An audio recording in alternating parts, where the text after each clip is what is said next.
अस्सलाम वालेकुम व्यूअर्स, कैसे हो आप सब? आई होप आप सब भी बहुत अच्छे होंगे। व्यूअर्स, आज जो मैं आपसे शेयर करने वाली हूँ वो कुछ टाइम सेविंग आइडियाज़ हैं, टिप्स हैं। आप तो जानते हैं कि रमज़ान शुरू होने वाला है। अगर आप ये सारी जो रमज़ान की तैयारी कर लेंगी पहले से, तो आपको जो है काफ़ी सारा टाइम अपनी इबादत के लिए मिल जाएगा। तो आप इन टिप्स को फॉलो करें ताकि जो है आपका ज़्यादा से ज़्यादा टाइम जो है वो सेव हो जाए। तो आज जो मैं आपको टिप्स आपसे शेयर कर रही हूँ वो ये है कि आप अपने टाइम को किस तरह से सेव कर सकते हैं रमज़ान के हवाले से। ऐसे में अगर हम रमज़ान की थोड़ी सी तैयारी जो है पहले कर लें तो हमें काफ़ी फ़ायदा होता है, ताकि हमारा जो है वही टाइम सेव हो जाए इबादत के लिए। तो सबसे पहले तो ये कि आप वो सारी चीज़ें परचेज़ कर लें जो कि आपको आपके किचन के लिए चाहिए होती हैं। आप तो जानते हैं कि जैसे ही रमज़ान शुरू होता है डिमांड जो है वो बढ़ जाती है और सप्लाई कम हो जाती है, जिसकी वजह से प्राइसेस जो है वो काफ़ी अप हो जाती है। तो आप जो है जो चीज़ें आपको ज़रूरत होती हैं आप पहले से ही परचेज़ करके रख लें।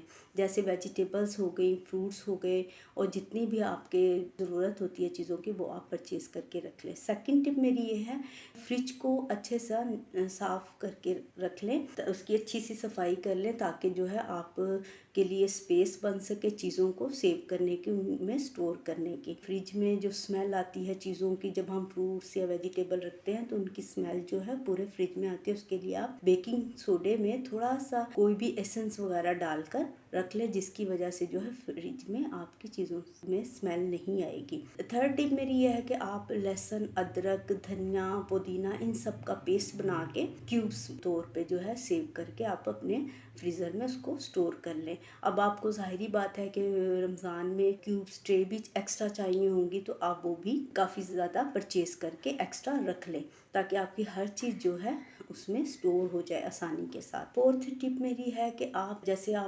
ग्रैम्स को बॉईल करके रख लें, मटर है उनको छील के रख लें, और चिकन जो बच्चों के लिए आपको चीज़ें वगैरह बनानी पड़ती हैं वो आप मसाला वगैरह लगा के उसको फ्रिज में स्टोर करके रख लें। कुछ लोग मिल्क शेक के बहुत शौकीन होते हैं, मिल्क शेक ज़्यादा रमज़ान मुबारक में पीते हैं, तो उनके लिए आप जो है फ्रूट्स को काट के जिप लॉक बैग मिलते हैं मार्केट में, अगर आपके पास नहीं भी है तो कोई इशू नहीं है, आप शॉपर में उनको पैक करके अपने फ्रीज़र में स्टोर कर लें। इससे क्या होगा कि एक तो आपका टाइम बहुत ज़्यादा सेव होगा। जो आपने इन सारी चीज़ों में तैयारी करने में सारा अपना टाइम सर्व करना है वही आप इबादत वगैरह कर सकेंगी। अगर आप जैसे कुछ बच्चे वगैरह या बड़े शौक से आपको पता है मशरूबात वगैरह ड्रिंक्स वगैरह लेते हैं, तो उनके लिए भी आप बादाम का शरबत, लेमन जिसको हम स्कंजीन बोलते हैं, वो आप सेव करके क्यूब्स बना के रख लें। अब जिनको बादाम का शरबत नहीं बनाना आता उनके लिए मैं आप बता दूं कि बादाम को रात को भिगो के रख लें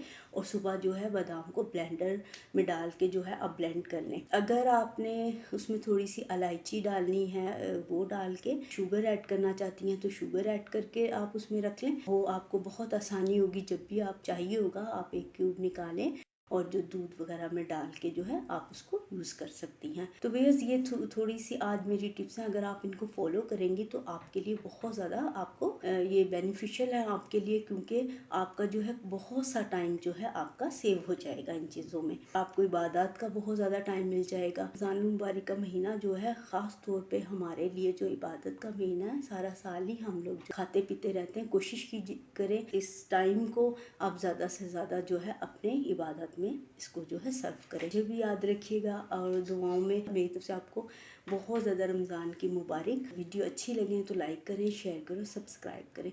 दुआओं में याद रखिएगा। Take care. अल्लाह हाफिज़।